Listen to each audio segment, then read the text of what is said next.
दोस्तों, जो स्टूडेंट 10वीं या 12वीं के बाद पॉलिटेक्निक या डिप्लोमा इन इंजीनियरिंग कोर्स करने की सोचते हैं, उनके लिए यह जानना बहुत ज़रूरी है कि पॉलिटेक्निक के सबसे अच्छे कोर्सेज कौन से हैं। तो आज की इस वीडियो में आपको बताऊंगा कि पॉलिटेक्निक के लिए सबसे बेहतरीन 10 कोर्स कौन से हैं, उस कोर्स के दौरान आपको क्या पढ़ना होगा, आपको किस तरह की नौकरी मिल सकती है, मतलब किस ब्रांच से सरकारी नौकरी के ज़्यादा चांसेस हैं और किससे प्राइवेट नौकरी के ज़्यादा। और साथ में अगर आप हायर एजुकेशन के तहत इंजीनियरिंग करने की सोचेंगे तो आपके डिप्लोमा कोर्स के अनुसार कौन कौन से इंजीनियरिंग ब्रांच में आपको एडमिशन मिल पाएगा। तो आप वीडियो अंत तक देखें, आपको best polytechnic courses after 10th की पूरी जानकारी मिल जाएगी। और मेरे इस वीडियो के बाद भी अगर आपको कुछ और जानना हो तो आप मुझे कमेंट कर पूछ सकते हैं, मैं रिप्लाई जरूर करता हूँ।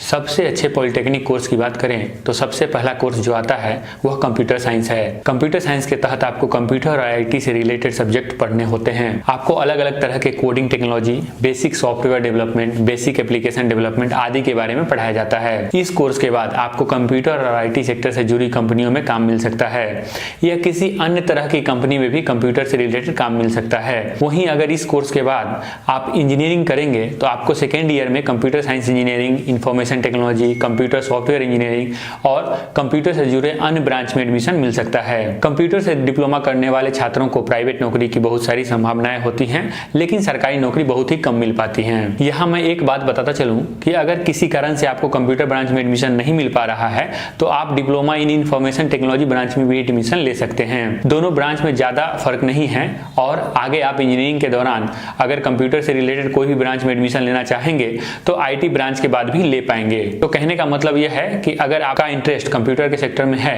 और आपको कंप्यूटर ब्रांच में एडमिशन नहीं मिल पा रहा है डिप्लोमा में, तो आप आईटी में भी ले सकते हैं। दूसरे सबसे अच्छे पॉलिटेक्निक कोर्स की बात करें तो डिप्लोमा इन सिविल इंजीनियरिंग करना एक बेहतरीन ऑप्शन है। यह ब्रांच कंस्ट्रक्शन से रिलेटेड है और इसमें सरकारी और प्राइवेट सेक्टर में नौकरी मिलने की उम्मीद काफी होती है, क्योंकि आप अपने चारों तरफ देख सकते हैं कंस्ट्रक्शन का बहुत सारा काम हर जगह हो रहा है। इस कोर्स के दौरान आपको बिल्डिंग डिजाइन, बिल्डिंग मटेरियल और अन्य तरह के कंस्ट्रक्शन से जुड़ी बातों को पढ़ाया जाता है। इस कोर्स को करने के बाद आप सरकार की तरफ से निकलने वाले जूनियर इंजीनियर के पोस्ट के साथ साथ प्राइवेट कंस्ट्रक्शन कंपनियों में भी नौकरी कर सकते हैं। अगर इस कोर्स के बाद आप इंजीनियरिंग में एडमिशन की सोचते हैं तो आपको सिविल इंजीनियरिंग, सिविल इंफ्रास्ट्रक्चर आदि ब्रांच में एडमिशन मिल सकता है। अगर आप भी डिप्लोमा इंजीनियरिंग कोर्स करने की सोच रहे हैं या कर रहे हैं तो कौन से ब्रांच से कर रहे हैं मुझे कमेंट कर बताएं।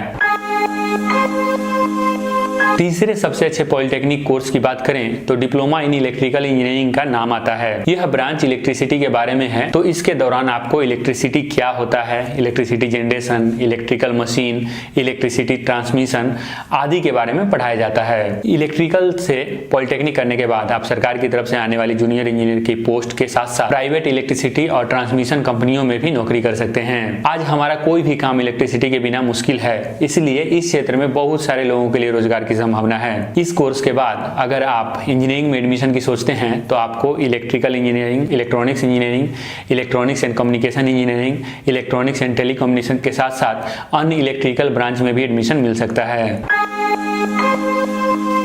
चौथे सबसे बेहतरीन डिप्लोमा इन इंजीनियरिंग कोर्स के बारे में बात करें तो वह ब्रांच मैकेनिकल है। यह branch mechanical machine, machine design, machine fitting और अन्य तरह की प्रोडक्शन के बारे में है। इस कोर्स के दौरान आपको mechanical machine design, machine fitting आदि से जुड़े सब्जेक्ट्स पढ़ने होते हैं। इस कोर्स के बाद भी आप जूनियर इंजीनियर के पोस्ट के लिए अप्लाई कर सकते हैं और बहुत सारे प्राइवेट सेक्टर की मैन्युफैक्चरिंग और मशीन से जुड़ी कंपनियों में भी नौकरी प्राप्त कर सकते हैं। इस कोर्स के बाद भी सरकारी नौकरी की बहुत संभावना रहती है। अगर इस कोर्स के बाद आप इंजीनियरिंग करने की सोचेंगे तो आप mechanical engineering, automobile engineering, mechanical production और मैकेनिकल से जुड़े अन्य ब्रांच में भी एडमिशन ले सकते हैं। छठे सबसे अच्छे पॉलिटेक्निक कोर्स की बात करें तो इलेक्ट्रॉनिक्स एंड कम्युनिकेशन इंजीनियरिंग का नाम आता है। यह कोर्स इलेक्ट्रॉनिक्स और कम्युनिकेशन से रिलेटेड है, मतलब इसके दौरान आपको इलेक्ट्रॉनिक्स और कम्युनिकेशन के अलग अलग सब्जेक्ट्स जैसे कि basic electronic, digital electronic, basic communication, telecommunication आदि सब्जेक्ट्स पढ़ने होंगे। इस कोर्स के बाद आप कम्युनिकेशन और टेलीकम्युनिकेशन सेक्टर की सरकारी और प्राइवेट सेक्टर की कंपनियों में नौकरी कर सकते हैं। इस कोर्स के बाद अधिकतर छात्रों को आज टेलीकम्युनिकेशन की अलग अलग कंपनियों जैसे कि जियो या टेल आदि में जूनियर इंजीनियर की पोस्ट पर काम मिलता है। Diploma in electronics and communication के छात्र इंजीनियरिंग करने की सोचते हैं तो electronics and communication engineering, telecommunication engineering, electrical and electronics engineering, electronic instrumentation engineering और इलेक्ट्रॉनिक्स से जुड़े अन्य ब्रांच में एडमिशन ले सकते हैं। साथ में सबसे अच्छे पॉलिटेक्निक कोर्स की बात करें तो ऑटोमोबाइल इंजीनियरिंग का नंबर आता है। डिप्लोमा इन ऑटोमोबाइल इंजीनियरिंग का कोर्स ऑटोमोबाइल सेक्टर मतलब गाड़ियों के बारे में है। इस कोर्स के दौरान छात्रों को सभी तरह के मैकेनिकल और इलेक्ट्रिकल गाड़ियों के निर्माण और रखरखाव संबंधित टॉपिक्स को पढ़ाया जाता है। Diploma in automobile engineering course करने के बाद छात्रों को ऑटोमोबाइल सेक्टर की कंपनियों जैसे कि टाटा, हुंडई, मारुति आदि में आसानी से नौकरी मिल जाती है। इस कोर्स के बाद छात्र एक अच्छी सैलरी और करियर की उम्मीद कर सकते हैं। अगर ऑटोमोबाइल से पॉलिटेक्निक करने के बाद कोई छात्र इंजीनियरिंग करना चाहे तो वह ऑटोमोबाइल इंजीनियरिंग और मैकेनिकल इंजीनियरिंग के साथ साथ ऑटोमोबाइल से जुड़े कुछ अन्य ब्रांच में भी एडमिशन ले सकते हैं।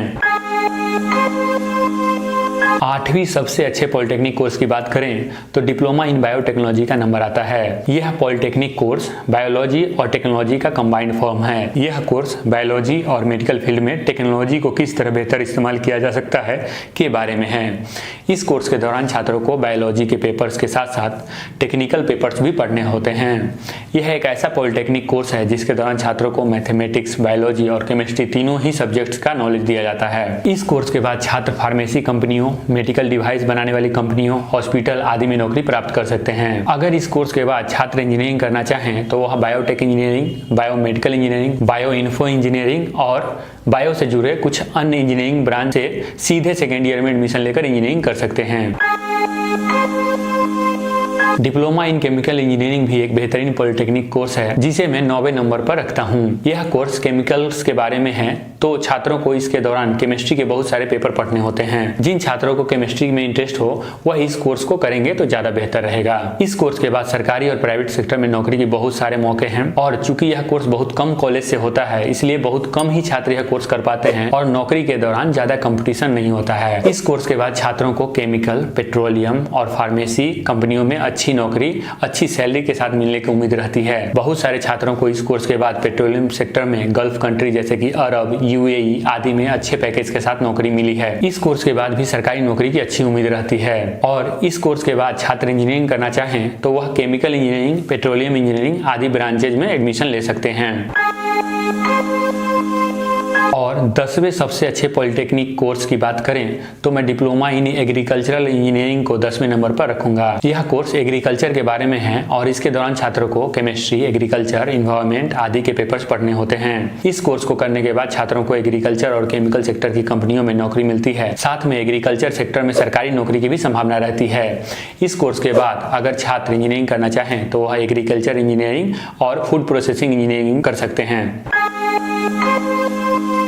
तो यह तो बात हो गई 10 सबसे अच्छे पॉलिटेक्निक कोर्सेज की और उनके बारे में एक बेसिक डिटेल। लेकिन इसके अलावा भी पॉलिटेक्निक के कई से ब्रांच हैं जिनसे डिप्लोमा करने के बाद आपको अच्छी नौकरी, अच्छी सैलरी के साथ मिल सकती है और आप हायर एजुकेशन में भी अच्छे ब्रांच का चुनाव कर सकते हैं। साथ में सरकारी और फॉरेन नौकरी की भी संभावना रहती है। कुछ ऐसे ब्रांचेज का नाम aeronautical engineering, electronics and telecommunication engineering, mining engineering, food processing, plastic engineering जिसे सीपेट भी कहते हैं, एरोस्पेस इंजीनियरिंग, फैशन इंजीनियरिंग आदि है। आप अपने इंटरेस्ट, उपलब्धता और जरूरत के हिसाब से इनमें से कोई भी ब्रांच चुन सकते हैं। हाँ, मैं हमेशा की तरह सलाह दूंगा कि आप अपने इंटरेस्ट के अनुसार ही ब्रांच चुनें। डिप्लोमा इन इंजीनियरिंग एक बेहतरीन कोर्स है जिसके दौरान अगर आप मन लगाकर पढ़ाई करेंगे तो आप अच्छी नौकरी के साथ साथ अपने करियर में भी बहुत अच्छा कर पाएंगे। बहुत सारे छात्रों का सवाल हो सकता है कि सरकारी नौकरी के लिए सबसे बेहतरीन ब्रांच कौन सा है। तो सबसे ज्यादा सरकारी नौकरी की उम्मीद सिविल, इलेक्ट्रिकल, मैकेनिकल, केमिकल और एग्रीकल्चर इंजीनियरिंग में है। वहीं प्राइवेट सेक्टर की नौकरियों के लिए computer, civil, electrical, automobile, mechanical आदि बेहतर हैं। तो दोस्तों, मुझे उम्मीद है कि आपको डिप्लोमा इन इंजीनियरिंग के सबसे बेहतरीन कोर्स के बारे में एक बेहतर नॉलेज हासिल हो पाया। अगर आपको मेरा यह वीडियो पसंद आया तो प्लीज लाइक और शेयर करें। आपकी तरफ से कोई सुझाव या सवाल हो तो मुझे कमेंट कर बता सकते हैं। धन्यवाद।